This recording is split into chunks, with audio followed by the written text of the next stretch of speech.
Welcome to Everyday Asphalt. My name is Jim Warren. I'm with TXAPA. Glad you guys are here today. This program is devoted to going a little bit deeper in the areas of materials, design, construction, and maintenance.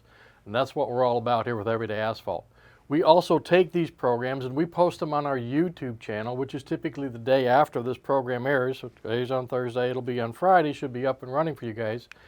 And on our YouTube website, if you just go to YouTube, type in TXAPA or Texas Asphalt Paving Association, this will pop up, and you can go right down here to this playlist for Everyday Asphalt. So you can see what we got, all the programs we've got for this year, and you can also scroll through and look at a bunch of our old programs that we've done over the last couple years.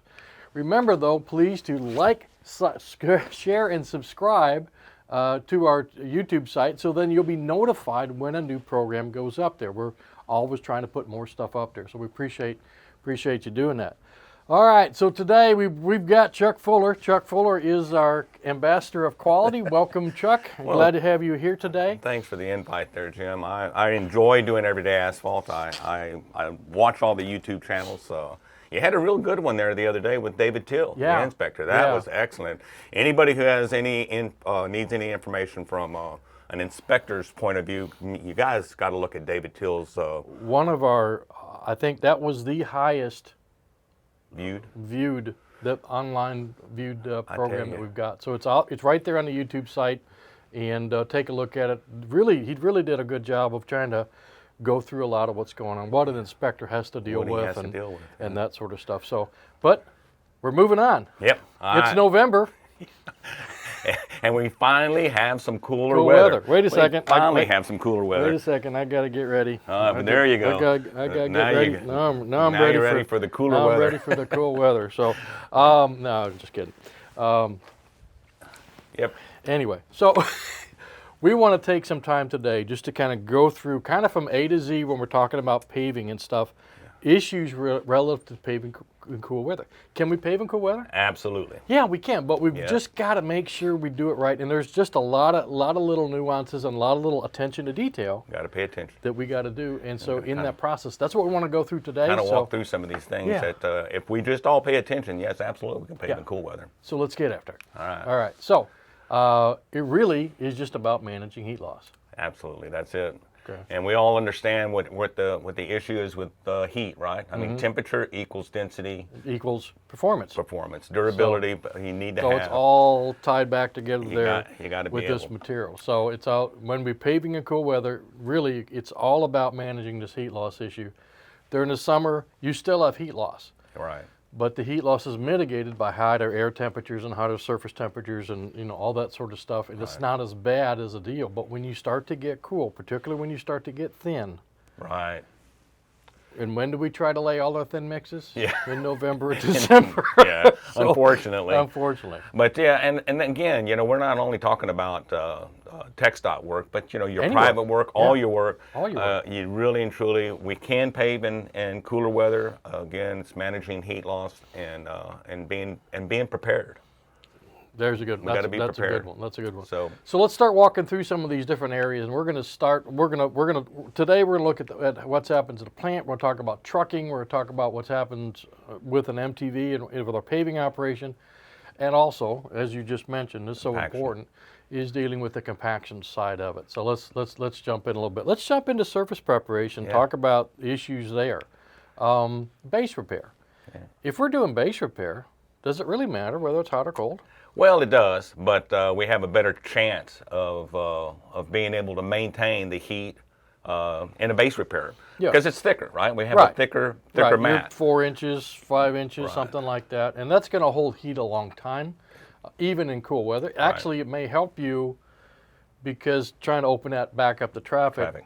But since you've also got in a base repair you've got confinement. Yeah. So really the mix has got no place to go. And typically I think the rule of thumb is like a 3-inch mat holds the heat 4 times as long as an 1.5-inch mat. Something like that. Yeah. So it's and most of the base repair work that we're going to do is going to be 4 inches. That's the minimum typically. So we should be able to do that essentially year round, unless it's ice and blowing snow.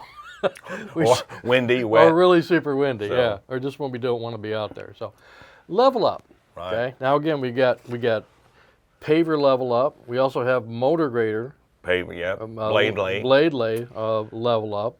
And so what are the issues there from your perspective? Yeah, so the temperature really does release way quicker when we're doing blade lay. Again, anytime you're moving that material back and forth and trying to get the right grade. And you're going anywhere thin. between an inch to nothing. Yeah. It definitely has an issue. I mean, I'd much rather do paver level up at the time, but still it's variable depth. You know, when you start talking about variable depth, you're going to have variable temperatures in that lay, in that material. And so you're definitely going to be having to make sure that you have one of these at all times, making sure that we have temperatures, and we're going to be talking a lot about temperatures. So good deal. So level up is going to be tough to maintain your densities with level up. So good deal. Milling shouldn't affect you any. Really shouldn't affect you any. I mean, it's cooler weather. It's not as hot. I mean, I don't know if the material pops out a little bit easier in the cool weather or whatever. But only issue that I have with milling is I don't want to get too far out ahead. You yeah. know, you're looking down and say we've had some weather in the last couple of weeks here. Yep. Where it cooled off and then it rained. And so if you've got a milled surface and all of a sudden it cools off and it rains and I can't work on that job for a week and I'm driving traffic on it, yeah, that could really degrade the milled surface. And then you start having issues there. So pay attention to further forecasts. I know that we're supposed to have a rain event starting like Sunday or Monday. Yeah. So do I want to mill out today? You know, absolutely. I can mill out today and tomorrow, Wednesday, Thursday, Tuesday, Wednesday, Thursday, and then have it covered back up on Friday, Saturday, what have you. But I don't want to safe up your work. That's right. That's right. Particularly in the cooler weather, you know, particularly if you're going to get other conditions that may preclude you. I mean, if all of a sudden it drops temperature and we can't pave then for a week. That's right. Then it's maybe not as bad as a bunch of rain, but still. Now that surface is out there exposed, and if there's an issue because we've taken off a lot of material, then that may actually create a structural problem. Yep. You know, so we got to be careful about that. You know, everybody's. I just held this up. Everybody's got one of these. You got AccuWeather, all the weather programs, radar. You got a 10-day forecast. Not this time of year. You guys ought to be living on that 10-day forecast, working with the engineer, the inspector, both sides getting together, sitting down, saying, okay, what's it look like? You just mentioned, hey, next week it's supposed to cool off. Because you've still got that contractor mentality. You're looking ahead and saying, hey, what's going to happen, not tomorrow, but the day or after or the next day. And so these are things that are free, simple tools that are really going to help save your bacon. And you're talking about communication again. I mean, it's going to boil down when we get all said and done here today. It's going to boil down to absolutely having that conversation not only with your team that's out there paving, but with your plant, your trucking, your inspector. All those have to be included in that conversation because again, you know, you need to have buy-in from everybody that we're going to do this. We're going to make this thing happen. And we might be starting at 10 o'clock in the morning instead of 9 or 8. Or 8 or 7, Yep. So everybody needs to be on page on the same, on board with it. So the other thing, at least to think about, at least from a contractor's position, is you may still have multiple jobs open. Right. And on this job right here that we're talking about, maybe we're trying to lay a real thin mat. But maybe you could be better off, your time better served going to that other job laying that base material when you're not going to have a problem getting it compacted and just shuffle forces. So, you know, TXAPA, consultants, have that conversation. Is it better just because maybe we can pave, maybe we shouldn't pave? Okay, and really, we want to talk about that some more. But I think there's some real strong issues there, and again, that's all about communication. Tacks, bonds, and seal coats, or chip seals, under seals, whatever we're talking about. One of the big things, and we've talked with the liquid folks, with the liquid asphalt working group and stuff, is we're trying to come up with some tips for people to have. But it all boils back to following the manufacturer's recommendations for that particular product. Particularly in cool weather. Basically any time, but as the weather cools off, that material properties change, and how I handle it, how I heat it, how I circulate it, how I run it through my bar, those kinds of things. There may be some specifics to that particular material that I really got to stay on top of so I don't have myself a problem. Yeah, and there's so many types of materials. I mean, we have nano-tack, less tracking tack, hard pin, hot applied, emulsions, SS1H, SS1. So there's a lot of opportunity to, and you see break time. Yeah. There's just a lot of opportunity to have a failure with it not bonding. Yeah, I mean sometimes in cool weather it's dry. That's right. So humidities make a big impact on emulsions, right? So I mean hot applied may be harder to shoot in cool weather. Yep. Just to keep the nozzles from sticking up. But if you've got an emulsion, you got to watch your break time. If you've got a cool weather event and the humidity is high, that's going to take that longer to break. And last thing we want to be doing is driving out there on unbroke tack. Yeah. All that's going to do is make a mess, and we don't need a mess. Yeah, like today we have really super cloudy. It's 50 degrees. It's got a little bit of wind, and it's got a little chill. Humidity is up. And, you know, it's going to take a longer time for that to break. And when we're out there waiting for it to break, you know, what's happening with our heat loss in our trucks? What's happening with our heat loss? Or maybe we off-schedule that a little bit where we get that tack down a little bit ahead of time. Exactly. And give that a little bit longer chance to break, as opposed to all my trucks are lined up. Now I tack. Right. And now I'm going to sit there and let my trucks cool off. Absolutely. That's a good thought. You got to pay attention to that. That's a good thought. Again. Let's talk about plant production. Right. So obviously, you know, the whole thing about an asphalt plant is mixing all these aggregates together and drying it out, heating it up. So when it's cool, does that make an impact? Absolutely. Absolutely. You know, moisture?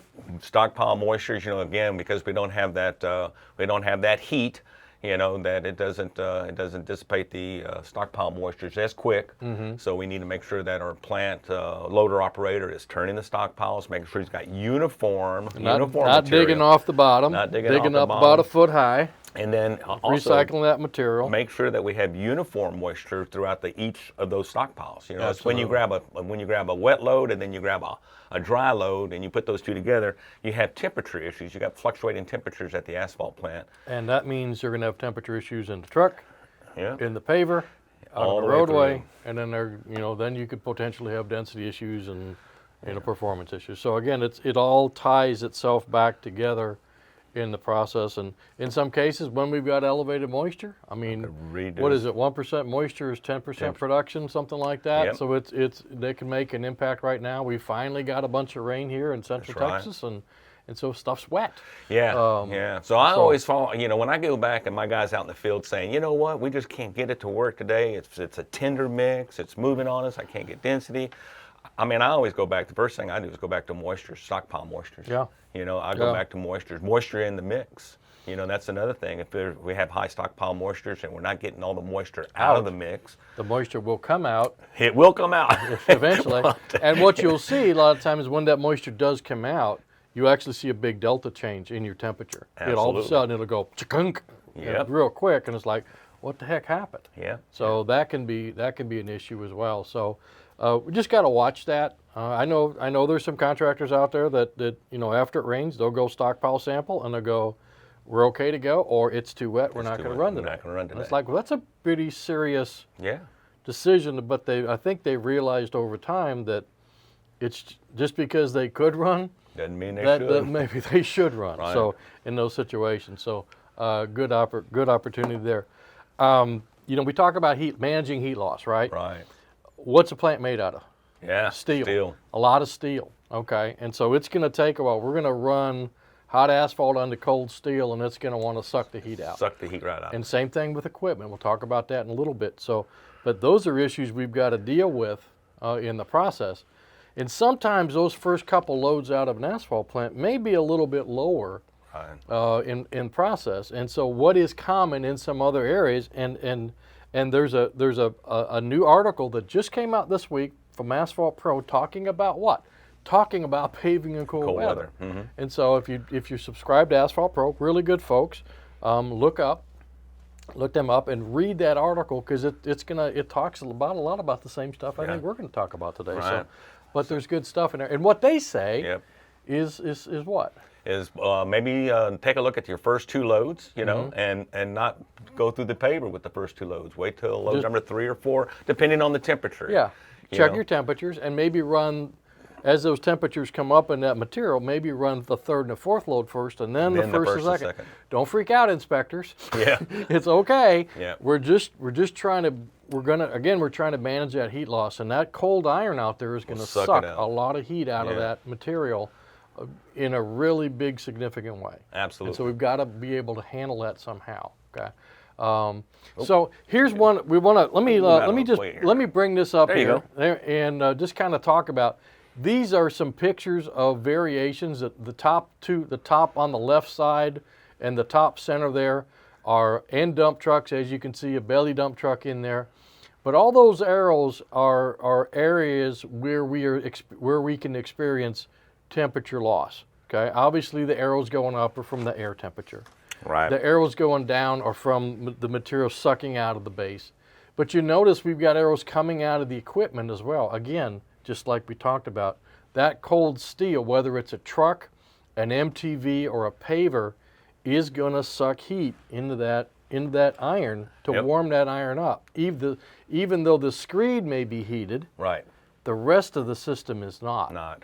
And on a good day, you could see 10, 15, 20, 30-degree temperature loss going through the system. On a cold day, it could be even higher. It could be even higher than that. And then when the bottom left picture there is once that material gets laid out behind the screed, then you start to see some very significant heat loss very, very, very quickly. And so we've got to be reminded of that. So, when you look at this picture, right, think of all the different areas where we're not gaining heat anywhere. No.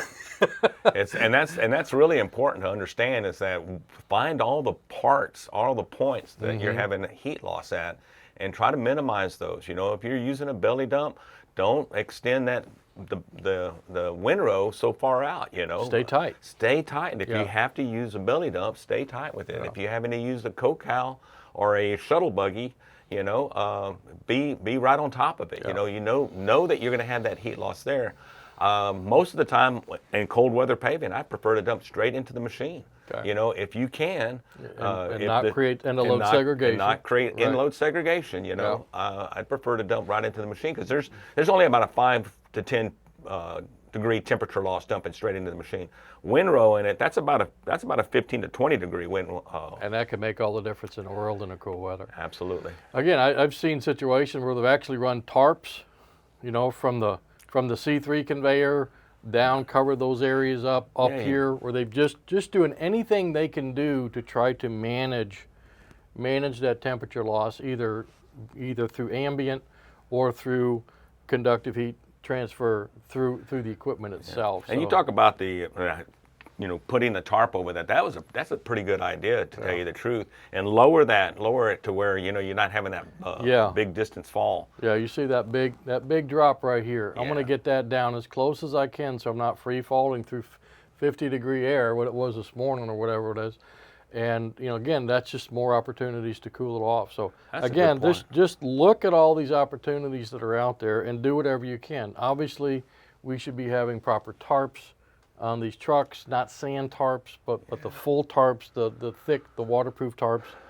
We'll get in. I think we're going to get in the truck in here right now. But it's Texas. Do we need to insulate trucks? Yeah, and if we're going to do cool weather paving, there's trucks out there that are insulated. I mean, there's no doubt that helps a whole lot with it, having the trucks insulated and designated to haul hot mix. A lot of these belly dumps will haul, base or rock, and then turn around and haul hot mix, which is, again, it's okay, but again, to minimize your heat loss, insulation on the truck is just, it's imperative that we, especially if you're going to do thinner lifts. If we're going to do thinner lifts. Of course, the full tarp, we talk about this all the time. We see it all the time. But even making sure these tarps are tight. Yeah. Because if there's airflow through these tarps, it just becomes like a sail, like a wing. And so now you're actually forcing airflow through that. I remember back in the day, I don't like to talk about my past a lot, but I spent a long time in Florida. We had contractors in Miami, Florida, that had insulated trucks. Yeah. Why? Because they were having to haul down to Key West. It's a 3 to 4 hour drive. Yeah. One way. Good point. And so they would, they were doing everything they could do to try to maintain that. So, insulation isn't just for Minnesota and Illinois and Indiana and that kind of stuff. There's opportunities. And there's a lot of trucks here. I mean, again, there's a lot of trucks here in Central Texas or in the state that are insulated. I see them all the time. So make sure that, and again, we talk about the tarps, but again, the camo tarps that go all the way across, that come all the way around, those are the ones to use. And again, it's going to help you with managing that heat loss out of there. Again, this is kind of, we're not in like optimum paving right now. We're in those situations where we're trying to do something that we really should be questioning right now. So if we are going to do it, we got to go the extra step. That's exactly It's not just middle of summer paving as usual. Right. Now we're going to have to step up the game a little bit. We're going to go through some examples of this here a little bit. Scheduling. We talked earlier about the offset with the tacking and letting the tack break and really toning down on that. We can't allow. It's not going to be good for the asphalt to have the paver sitting out there, either full or empty between loads. Yeah. It's just because then the iron starts to cool off. Yeah, and again, scheduling is, we talk about this all the time, about daily debriefs, continuous pave operations, slowing the paver down, making sure that your rollers are keeping up. But it's, again, in the summer, we have a whole lot more time to be able to do that. Right. And when we're doing cold weather paving, we just don't have that time. We don't have that luxury. Right. So we really need to be on top of our game. And again, paving in cold weather is not an issue as long as you're paying attention to these items that we're talking about. Right. Again, we talked about maybe swapping that first load or two with the third or fourth load. Check your temperatures. I mean, you can go out there with a probe temp and check your materials and see what you've got out there. And sometimes it's not a bad idea to have a probe thermometer to see what that material is, because in cool weather, that surface is going to crust over, and you're not going to even be near what the internal temperature of that mix is. So we got to remember that as well. These only measure surface temperature, and so that's important as well. MTVs. Oh, MTVs, bro. Okay. We talk about preheating, and an MTV will suck the heat right out of it. It's a lot of iron. A lot of iron, and there's a lot of moving parts. And so, I've seen them do where they grab the MTV and they pick up the windrow, and as if they're using a belly dump, and then shoot it into the paver. In other words, don't let it go into the belly all at once. In other words, they don't take 22 tons and just put it in the belly all at once, because it just sucks the heat out of it. They try to preheat the whole thing. Just kind of ease that in? Ease it in, and it just depends on what the external temperature is. So you know that if it's 50 degrees now, last night it got down to 40, and as we go further into the winter months, it's going to get down into the 30s, okay. 30s and 40s. Yeah. And so, you're gonna that still is going to be, it's just going to suck the heat right out of it. And what you don't want to do is have your MTV clog.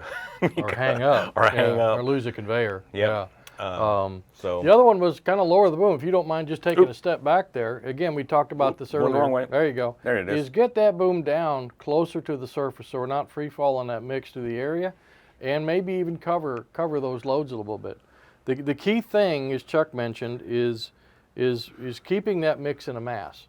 Okay, as soon as we spread it out, as soon as we thin it out, that's when segregation happens, and that's when rapid cooling occurs. So the more we can keep that mix in a mass, and once we get the iron hot, if we keep mix in that paver, in that MTV, handle the trucks properly, just trying to ease that material out, nice and easy, not emptying out, whatever, just kind of nice and flow through there.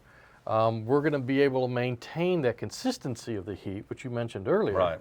And that's going to help give us a better mat, number one. It's going to help give us a smoother ride, number two. And it's going to give the opportunity for the rollers to get the level of density that they're looking for. Okay? Yeah. All right. So again, we showed you that picture earlier. Probably should have showed it again. Jump in here a little bit. But again, we've got our paving operation. Again, we need to somehow get that equipment hot. Again, only the screed has got heat. Yep. Okay. The rest of the paver does not have heat, so we're gonna sacrifice some heat out of the mix to warm up that paver and all the systems that are running within there. And then we're gonna take it and we're gonna run it through. And remember that one picture we showed you earlier of all those opportunities to see the heat loss. So we gotta be careful. And what we want back here is consistency, and that's really where we need to be. So that continuous paving is a really good idea. It's always a good idea, but it's even more important in cool weather. Overlapping the windrows properly. I mean, David talked about that last time on Everyday Asphalt. If you go back and you listen to that segment, it's about half to 2/3 of the way through. He's talking about overlapping the belly dumps and closing that. When most of that mix came down, he'd close it down a little bit and tail that out, and then he'd come back and overlay that to try to make sure we're getting good heat transfer from load to load. Again, looking for that consistency from load to load. And he actually documented his temperatures going through in different ways, and he showed where it really made a difference. Yeah, overlapping the windrow is just unbelievable on how to do that. And when David was talking about, like telling that out, so he's got the belly dumps open, and he starts his deal, and when he's about halfway or 3/4 of the way through, he closes them to where it's not as much material. Right. And then when he backs the other one up and opens it up, that makes so much sense. A lot of heat. A lot of heat on top of that. On a little bit of material, and again, it helps that rate. And he does one truck at a time also. It doesn't go four trucks out there. Yeah. Again.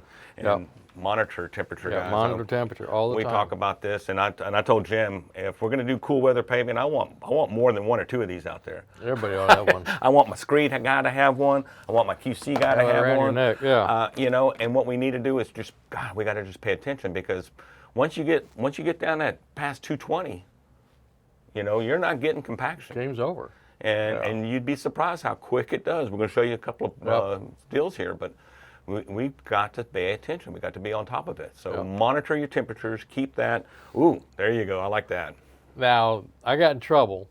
He's like, Chuck said, you're going to get in trouble saying this. But the reality of it is, if you're paving along and you run out of mix, how long can you sit there and let that mix cool before that mix that's in the system no longer is really going to be functional? Right. Are you better off just having a bobcat out there or something like that with a blade just to cut that material out, dump the material on the side, come back when your next round of trucks coming, and just restart? Allows your roller to get all that material compacted. Yep. It does add a joint, but what it's getting rid of is probably 30 or 40 feet of mix that's probably not compactability. Right. Doesn't have the compactability. Yeah, and it's not having things to think about. Things to think about. I'm not and when I thought about this, when we talked about this cutting a joint, what would I rather prefer to cut a joint or have 40 or 50 feet of uncompacted, or low density, not uncompacted, but low density,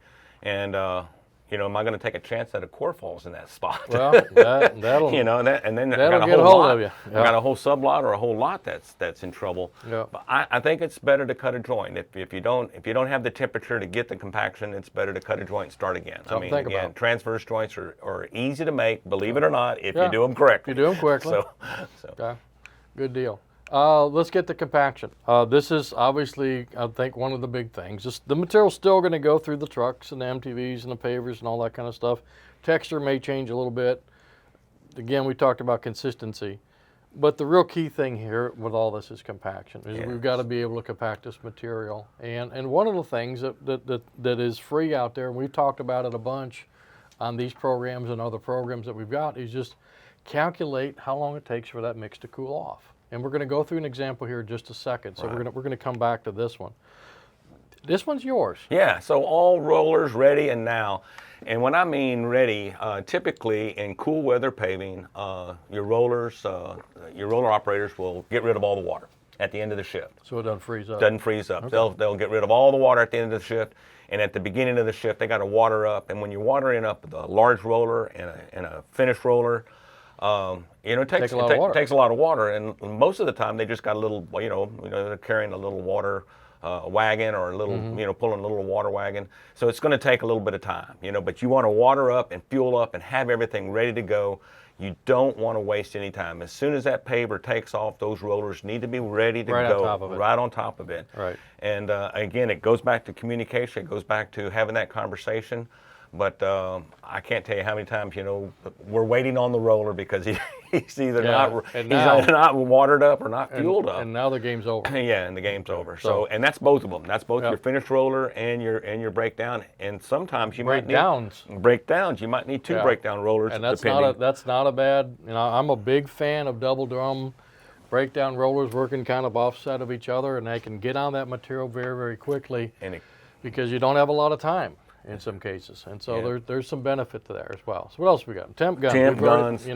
Everybody needs a temp gun. Everybody needs a temp. Christmas is coming, guys. And these are really inexpensive, to tell you the truth. Wait for the Black Friday thing at Harbor Freight. So we were on a project where the individuals didn't have a temperature gun, and Jim had one. And he gave it to the roller operator, and I tell you what, that empowered that roller operator. He knew, because up to that point, he said, I have no idea. Right. I have no idea where the tender zone's at. I have no idea if I'm in the tender zone. Mm-hmm. I'm just rolling, what my 1B's telling me to do. Right. And the 1B didn't have a temperature gun, but I like the fact that you gave him that temperature gun and it empowered him. He was like, now I know where it's at. Gave him numbers. Start here, end here. Yep. At least that gets you started, and then use your density gauge in order to do that. Keep your rolling zone tight. The rolling zone is the area where that breakdown rolling is running. That's so many feet behind the paver. He's running back and forth. Okay, just to keep it really simple. I don't want out there with a 300-foot rolling zone. I may be down to maybe 100 foot. Right. I'm getting that stuff covered really quick. If I've got two rollers up front, I go up, back. I'm probably done. Right. And that's really kind of the advantage. If I got to work my way across the mat, by the time I get to the other side, if it's cool, already 152 my density is going to be completely different on the other side than it is on where I started, where it was hot. Roll your joint hot, get everything in there very quickly, watch your overlaps, kinds of things. And that rolling pattern, that rolling zone or that rolling pattern that you have, a rule of thumb is for every 10 degrees ambient air temperature goes up or down, you're going to have to adjust that, or at least look at adjusting your rolling pattern. So, if we started off today at 50 and we're going to get up to 70, that's 2 times that you need to do a double check to make sure that we're not, that we're getting our maximum compaction in the time frame. Density is dynamic. There is not one rolling pattern for a project. Nope. That rolling pattern is going to adjust based on all the ambient conditions. When we get into cool weather, it's more important to fine tune that, because the impact can be even greater. Absolutely. In that area. So density checks are a big deal. All right. Mention that cooling rate stuff. You can stay in here, Chuck, or we'll just have to kind of slide over to the side. There we go. Turn sideways. Suck it in. This is some cooling rate. There's some software. There's one called Multi-Cool. There's another one called PaveCool. And there's some apps out there that'll also do the same thing. This is just thermodynamic calculation stuff I don't understand, but I know how to plug numbers in. And what it does is it takes the ambient conditions that are out there and plugs them in, and it calculates how much time it takes from a starting temperature to an ending temperature. And these are variable, okay? We'll talk about this here in a second. And based on everything else that makes an impact. So we're going to go through an example here. We've done a little bit, we've done some homework, we've done a little bit of math, took some conditions out there. Due to 80-degree day and 80-degree surface temperature, again, these can vary, a little bit of a wind, and a 2-inch lift, okay? Starting at 300, stopping at 180. Now, I want to mention this stopping temperature. Stopping temperature isn't the stopping temperature in the spec. No. It's when we're not getting density anymore. And in reality, these numbers are probably higher than 180. They could be 200. Right. They could be 220. So if you think about, and what we're calculating is the delta between here and here. Right. So if this is a higher number, that number is going to get shorter. So let's look at this number first, and we do the math. It comes out 31 minutes. It's a half an hour. Yeah, got plenty of time. Got plenty of time. We should be able to get everything done, no problem, no harm, no foul. Again, 80-degree day, 2-inch mat. That's perfect paving. Right. Okay? We had some wind. Oh, man. Okay? Look at and that. now we've lost, 5 minutes out of 30. The only thing you changed was the wind. Only thing I've changed is the wind. So that makes, obviously the wind makes a difference as well. Again, it's not like a wind chill like we feel, but it is that wind blowing across the mat is helping pulling away some of the temperature. Yeah. All right, let's keep everything else the same and go from here. Let's go down to 1 inch. What do you think? Well, yeah. 9 minutes. Whoa. Yeah. Now we better have now it's kind of like this, now we're having that conservation, should we be paving? Yeah. And those kind of things. So again, just by looking at the effect of wind and thickness, which are big drivers. Obviously, thickness is a huge driver in here, but wind speed does. There's other factors in there as well. They have an effect, but not as big as we understand. So let's drop down to 50 degrees.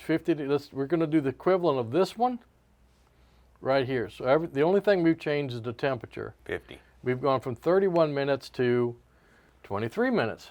Still should be able to get it done at 2 inches. Yeah, okay? we should. Okay. Again, keep things in a row. Now let's leave everything the same, go down to 1.5 inches.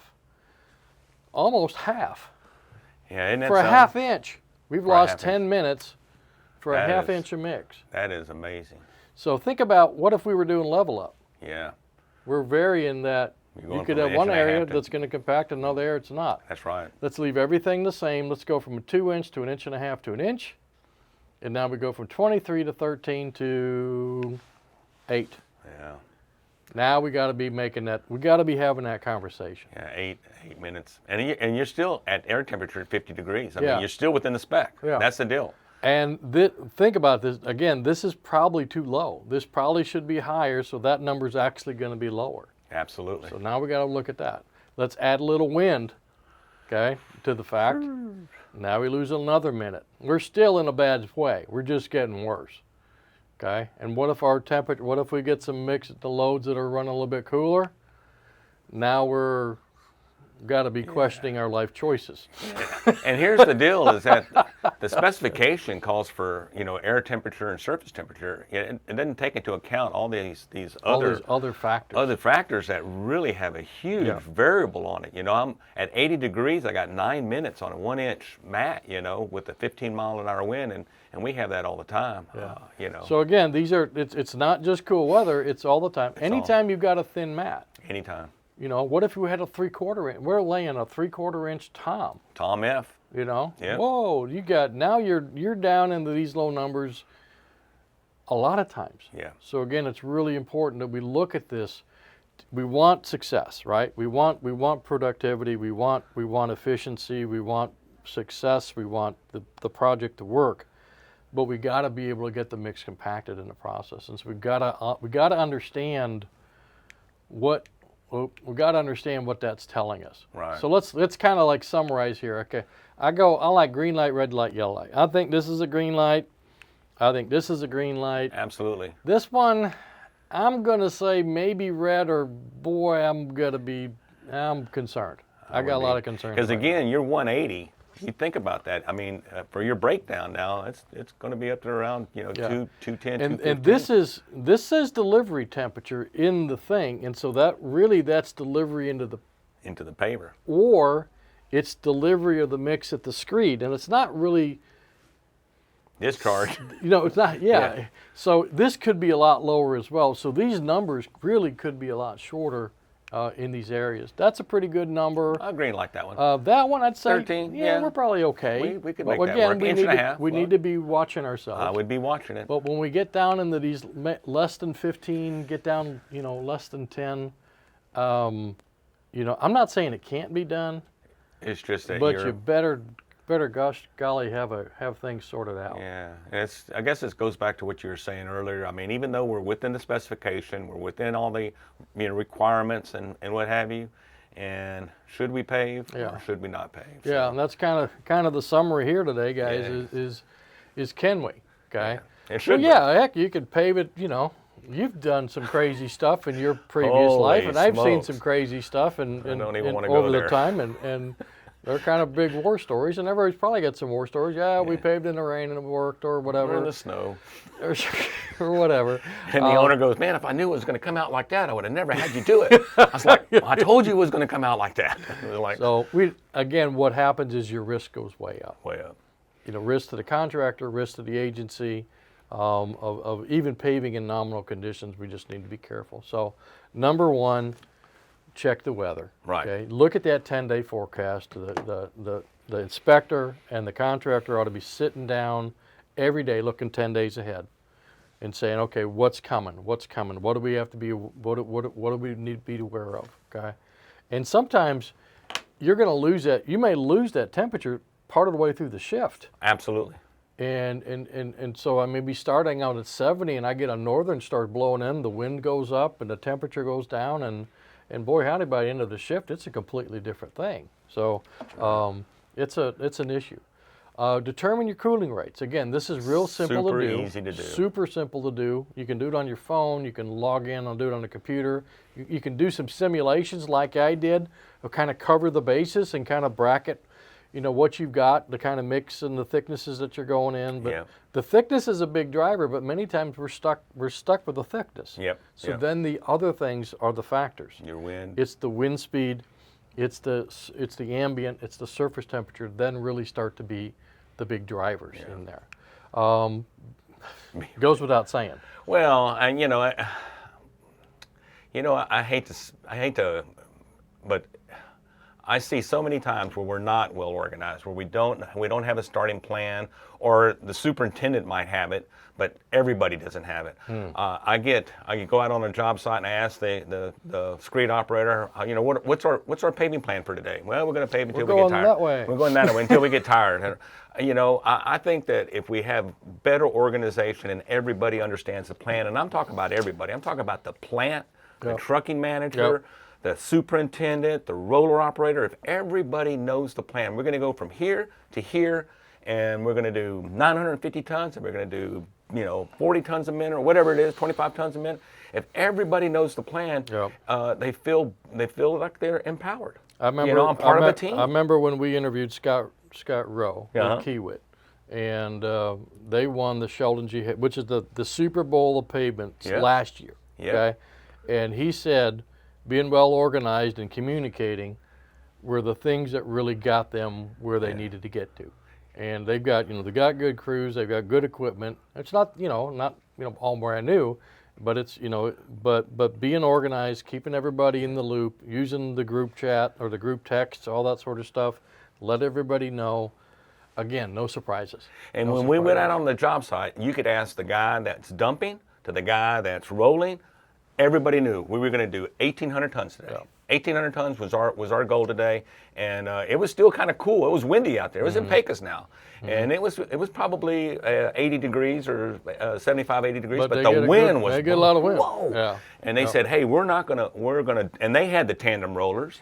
And but everybody knew. I was so surprised. Everybody knew what the game plan was. Then when we got to the lab guy knew.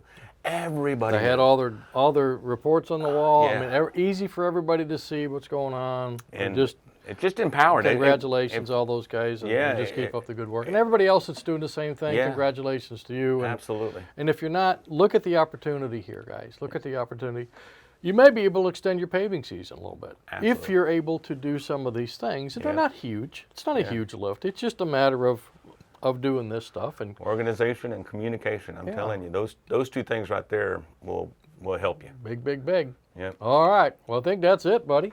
Well, I appreciate you inviting me out here, Jim. Again, I enjoy doing everyday asphalt with you. I enjoy walking through, and it helps me also. It helps me when I go out in the field, when I'm talking to the guys and just shooting the iron sharpens iron. Yeah.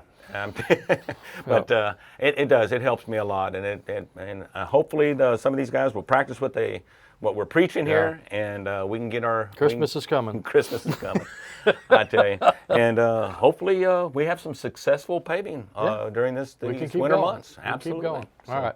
So just a reminder, these will be posted on our YouTube site. Again, there's our playlist right there that we've got that opportunity to see that. Right there. Remember to like, subscribe, and share. Do it so you're notified when we do that. It helps us, be able to see what's going on and make sure we're presenting the right kinds of things. Got one more for this year in December. We've got one more, and then next year in 24, we've got a surprise. Uh-oh. Gonna do something a little bit different, I think. It's okay, Chuck. we do things Chuck's scared. Chuck's scared right now. We do a lot of different things. We're gonna maybe try something new next year to kind of keep it going. We're also going to try to evolve this and also put this on an audible or audio only, where you can listen to it. I just got back from a 2,500-mile trip to go see my mom, and we listened to podcasts pretty much the whole way. My wife and my 2 dogs in the back seat. My one thought after driving 2,500 miles in a week was, I love asphalt. Yeah. I really, really do. Asphalt is an asset everywhere. And I rode on some really good pavements, and I rode on some pavements that I was wondering if my truck was going to get through it or not. Yeah. And they weren't in Texas. There were other places, but we need to keep doing the right thing. Need to keep doing the right thing with building good quality asphalt pavements, and good point. And it does make a difference. Good point. Make a difference. So all Absolutely. over. So in the meantime, we will see you maybe on YouTube, and then we will see you next month on Everyday Asphalt. So take care, everybody. Be safe, stay warm, and use best practices. Thanks a lot. See you right now. Mm-hmm.